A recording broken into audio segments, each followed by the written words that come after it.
আমি গ্রামের একজন সাধারণ বিবাহিত মহিলা, আমার বয়স এখন মাত্র ২০ বছর। আমি দেখতে খুব সুন্দর, কারণ অনেকেই আমাকে বলেছে যে আমি খুব আকর্ষণীয় দেখতে এবং সবাই আমার সাথে সম্পর্ক গড়ার চেষ্টা করে। আমার স্বামী আমাকে শহরে নিয়ে গিয়েছিল। তিনি বাইরে কাজ করতে যেতেন এবং তার ডিউটি ছিল ১২ ঘণ্টার। তাই আমি সারাদিন একা ঘরেই কাটাতাম। তখন আমি ভাবলাম আমিও কিছু কাজ করব। তাই আমি একটি বড় বাড়িতে কাজের মেয়ে হিসেবে যোগ দিলাম। সেখানের মালিকের নজর পড়ল আমার যৌবনের উপর। তিনি অপেক্ষা করছিলেন সুযোগের জন্য। একদিন সেই সুযোগটি তার হাতে এসে গেল এবং সে আমার সাথে অত্যাচারণ করল। আপনাদের সবাইকে আজকের এই গল্পে স্বাগতম। আমার স্বামী একটি বড় শহরে দিনমজুরি করে। আমি আগে গ্রামেই থাকতাম, কিন্তু কয়েক মাস আগে আমার স্বামী আমাকে শহরে নিয়ে এসেছিল। সে আমাকে একটি ঝুপড়ি বস্তিতে ভাড়া করা ঘরে রাখত। আমাকে রান্না থেকে শুরু করে সব কাজই সেই ঘরেই করতে হতো। সেখানে টয়লেটেরও সুবিধা ছিল না। সকাল সন্ধ্যা রাস্তার ধারেই যেতে হতো। প্রথম দিকে খোলা জায়গায় গোসল করতে খুব লজ্জা হতো, কে দেখে ফেলবে এই ভয়ে থাকতাম। কিন্তু ধীরে ধীরে আমি সেই পরিবেশের সাথে মানিয়ে নিলাম। আমার স্বামী সকাল ৮টায় নাস্তা করে এবং টিফিন নিয়ে বেরিয়ে যেত, তারপর রাত ১০টার আগে ফিরত না। তার ডিউটি ছিল ১২ ঘণ্টার। যখন আমার স্বামীর মাসিক বেতন আসত, আমি না জেনেই বুঝে যেতাম যে আজ তার বেতন এসেছে, কারণ সেদিন সে মদ্যপান করে আসত এবং আমার জন্য মিষ্টি আনত। আর সেই রাতে সে আমার সাথে দুর্ব্যবহার করত। কিন্তু সে আমাকে খুব ভালোবাসত। তবে তার বেতন এত কম ছিল যে সে আমার জন্য কখনো শাড়ি বা অন্য কিছু কিনে দিতে পারত না। একদিন দুপুরে আমি আমার ঘরে শুয়েছিলাম, তখন দরজায় কিছু শব্দ শুনলাম। আমি বের হয়ে দেখলাম সামনে একটি যুবতী মহিলা দাঁড়িয়ে আছে। সে হেসে বলল, আমার নাম শালিনী, আমি পাশের ঝুপড়িতেই থাকি। সে আমাকে বলতে লাগল, তুমি যেদিন থেকে এসেছ কখনো তোমাকে বাইরে বের হতে দেখি না। তোমার স্বামী তো কাজে চলে যায়, বাইরে বের হও, তাহলে পরিচয় বাড়বে। একা একা পড়ে থাকলে তুমি অসুস্থ হয়ে পড়বে। চলো আমার ঘরে গিয়ে কথা বলি। আমি বললাম, আমি এখানে নতুন এসেছি, কাউকে চিনি না।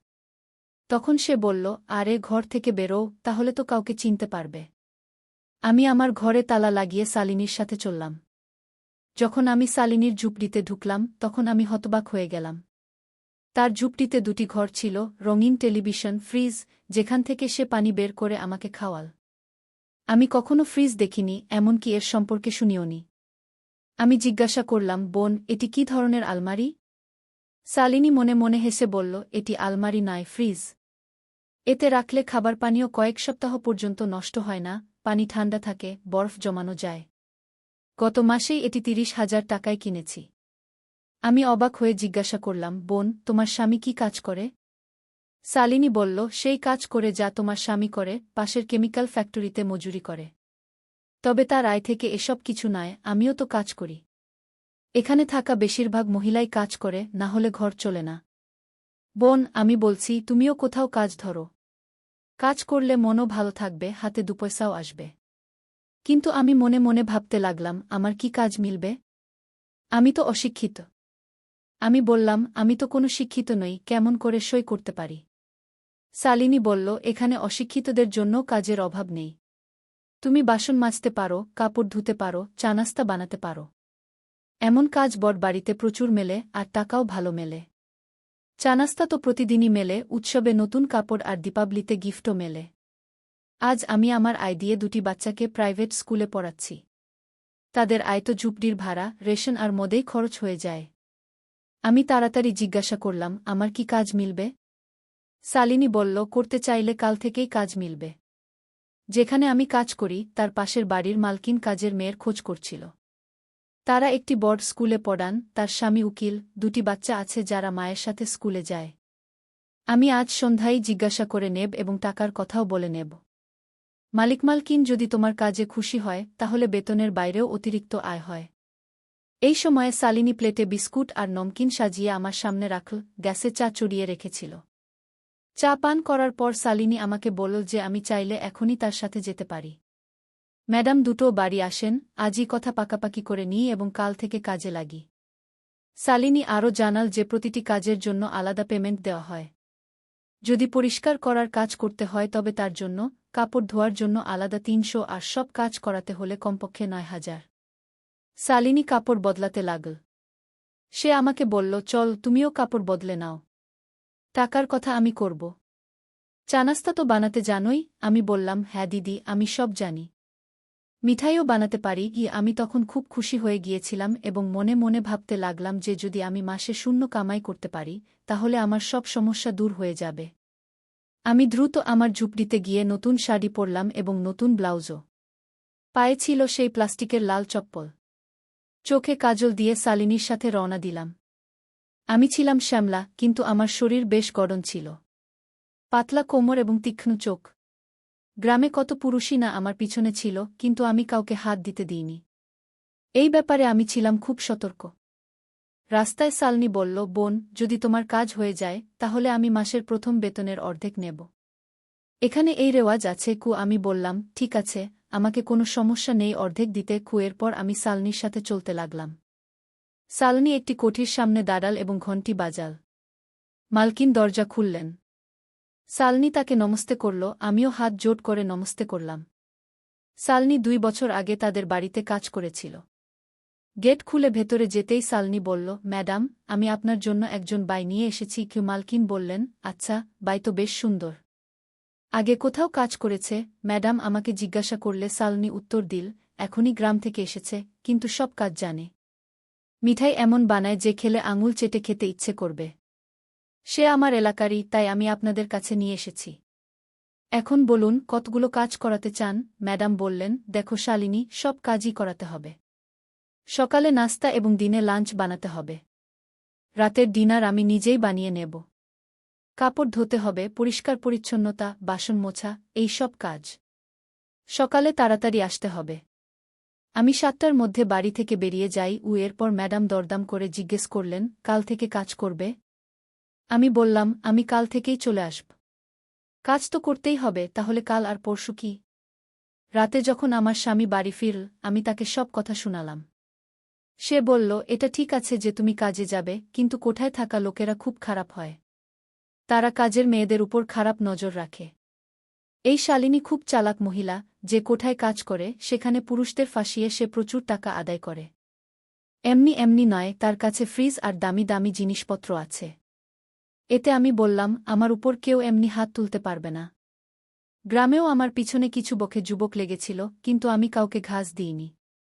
একদিন দুপুরে আমি নল থেকে জল নিতে গিয়েছিলাম। জ্যৈষ্ঠ মাসের দুপুর, রাস্তা একদম নির্জন ছিল। তখন কোথা থেকে বাবু সাহেবের বড় ছেলে এসে হাজির হল আর হঠাৎ আমার হাত ধরে ফেল। আমি তাকে এমন ধাক্কা দিলাম যে সে পড়ে যেতে যেতে বেঁচে গেল আর তারপর দৌড়ে পালাল। আমি দমে যাওয়ার মেয়ে নই। আর এখন আমি কথা বলেও ফেলেছি। দুনিয়ায় ভালোমন্দ সব ধরনের মানুষ আছে। আমি আমার স্বামীকে বোঝালাম, সে মানল এবং বলল, তুমি যেমন ঠিক মনে করো। আমি তোমার উপর পুরো বিশ্বাস রাখি। পরের দিন আমি সকাল সকাল উঠে শালিনীকে নিয়ে 6টার মধ্যে কোঠায় পৌঁছে গেলাম। মালকিন আমাকে সব কাজ বুঝিয়ে দিল। আমি দ্রুত মোছা লাগালাম, গ্যাস জ্বালিয়ে চা বানালাম। মালকিন বলল, তুমিও সময়মতো নাশতা করে নিও। চাইলে বাথরুমে গোসলও করতে পারো। সাহেব বেরিয়ে গেলে কিছু কাপড় আছে, সেগুলো ধুয়ে ফেলো। এত বলেই সে চলে গেল। কিছুক্ষণ পর আমি সাহেবের জন্য চা বানিয়ে তার ঘরে গেলাম আর বিছানার পাশে রাখা ছোট টেবিলে ট্রে রাখলাম। সাহেব আমাকে গভীরভাবে দেখে বলল, দেখো, বাইরে পত্রিকা পড়ে থাকবে, একটু নিয়ে আসো। আমি বাইরে থেকে পত্রিকা নিয়ে এসে সাহেবের দিকে বাড়িয়ে দিলাম। এই সময় সাহেব 5 টাকার একটি নোট আমার দিকে বাড়াল। আমি বললাম, এটা কিসের জন্য? সে বলল, এটা রাখো। শালিনী নিশ্চয়ই তোমার থেকে 1000 নিয়েছে। সে আগে এখানে কাজ করেছে। তুমি এই 5 নিয়ে নাও, কিন্তু ম্যাডামকে বলো না। বেতন পেলে আমি আলাদা করে 5 টাকা আবার দেব। এটা ক্ষতিপূরণ মনে করো। কিন্তু আমি আমার হাত বাড়াইনি। এতে সাহেব আমাকে 5 টাকার 2টি নোট দিতে লাগল। তারপর সাহেবের বারবার বলায় টাকা নিলাম আর কাপড় ধোয়ায় লেগে গেলাম। কাপড় ধুয়ে ছাদে শুকাতে দিতে দিতে সাহেব গোসল সেরে প্রস্তুত হয়ে গেল। আমি তার নাশতার জন্য অমলেট আর ব্রেড প্রস্তুত করলাম, তারপর চা বানালাম। নাশতা করার পর সাহেব বলল, তুমি তো ভালো নাশতা বানিয়েছ, কিন্তু নাশতার চেয়ে তুমি বেশি ভালো লাগছ। চা দেবার সময় আমি ইচ্ছে করে ব্লাউজের বোতাম আলগা করে দিলাম আর ওড়নার কিনারা সরিয়ে দিলাম। সাহেবও খুব তীর্যক দৃষ্টিতে তীর ছুটছিলেন। তারপর সে বলল, এখন আমি যাই। কোনো জিনিসের দরকার হলে আমাকে বলো। কোচ করার দরকার নেই। সাহেব আমাকে টেলিভিশন খোলা আর বন্ধ করা শিখিয়ে দিল আর তার ব্যাগটা আমার হাতে দিল। ব্যাগ নিয়ে আমি তার পিছে পিছে গাড়ি পর্যন্ত গেলাম। সাহেব আমার হাত থেকে ব্যাগ নিল। কিভাবে যেন সাহেবের আঙুল আমার হাত ছুঁয়ে গেল। আমিও 2 সেকেন্ডের জন্য রোমাঞ্চিত হয়ে উঠলাম।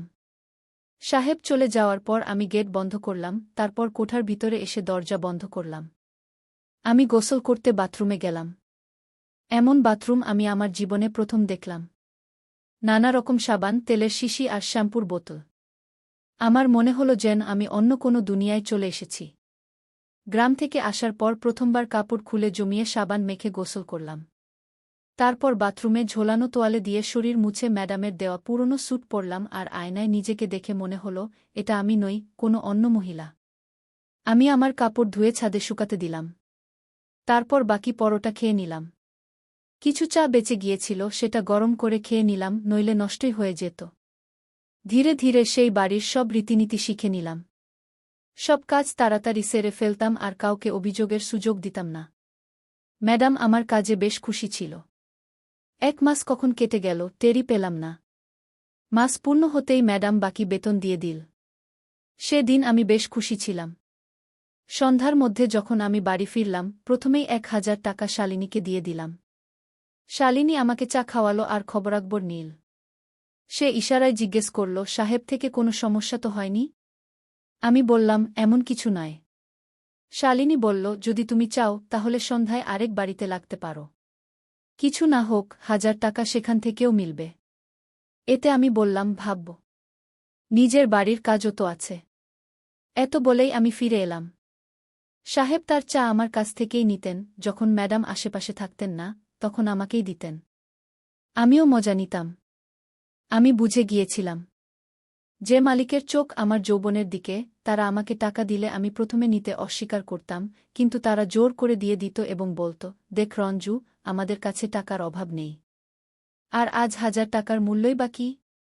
তোমার কাজ আমার হৃদয় জয় করেছে। অনেক মহিলা এই বাড়িতে কাজ করেছে, কিন্তু তোমার মতো সুন্দর কাজ তাদের মধ্যে ছিল না। আমি চুপ করে থাকতাম। সাহেব কিছু হাত মারতে চাইতেন, কিন্তু বুঝতে পারতাম না। একদিন ম্যাডাম আমাকে বললেন, রঞ্জু, আমাদের স্কুল থেকে ট্যুর যাচ্ছে, আমিও যাচ্ছি এবং বাচ্চারাও। বাড়িতে শুধু সাহেব থাকবেন। আমাদের ট্যুর থেকে ফিরতে 10 দিন লাগবে।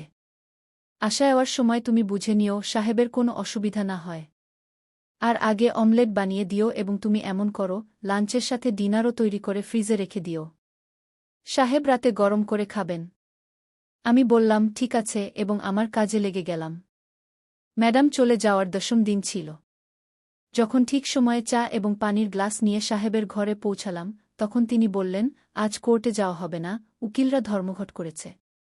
ফ্রিজে একটি বোতল থাকবে, তা নিয়ে আসো, আমি একটু ব্র্যান্ডি নেব, আমার ঠান্ডা লেগেছে। আমি কিচেনে অমলেট বানাতে চলে গেলাম। অমলেট বানিয়ে প্লেটে রেখে সাহেবের ঘরে গেলাম, তখন তিনি সেখানে ছিলেন না। আমি ভাবলাম হয়তো বাথরুমে গেছেন। সাহেব তখনই সেখানে এসে বললেন, আরে ওহে রঞ্জু, ওহে, তুমি তো খুব দ্রুত কাজ করে দিয়েছ। তুমি খুব ভালো। এসো চা খাও, এবং বললেন, এটা নাও 5000, তোমার পছন্দের শাড়ি কিনে নাও। আমি বললাম, কোনো কাজের টাকা সাহেব? বেতন তো আমি নিয়েই থাকি। আরে নাও নাও, টাকা অনেক কাজে লাগবে। না বলো না। বলতে বলতে সাহেব আমার হাত ধরে ফেললেন এবং টাকা আমার ব্লাউজে ঢুকিয়ে দিলেন। আমি পিছিয়ে গেলাম, তখন সাহেব আমার ব্লাউজে হাত ঢুকিয়ে দিলেন এবং ব্লাউজের বোতাম ভেঙে গেল। আমি জোরে ধাক্কা দিলাম, সাহেব বিছানায় পড়ে গেলেন। এই সময় আমিও তার উপর পড়ে গেলাম। আমি জোরে একটি চুম্বন গালে লাগালাম এবং বললাম, সাহেব 5000 আর দাও, দেখো ম্যাডাম বাচ্চাদের নিয়ে আসছে। সাহেব বললেন, তুমি দ্রুত এখান থেকে চলে যাও এবং তোমার পুরো পার্স আমাকে দিয়ে দাও। বন্ধুরা, এরপর যা ঘটেছে তা সব এই ভিডিওর পার্ট 2তে আমরা শীঘ্রই নিয়ে আসব। যদি আপনি প্রথমবার আমাদের চ্যানেল দেখছেন, তবে চ্যানেলটি সাবস্ক্রাইব করতে কষ্ট করুন এবং গল্পটি ভালো লাগলে ভিডিওটি লাইক ও শেয়ার করুন। ধন্যবাদ।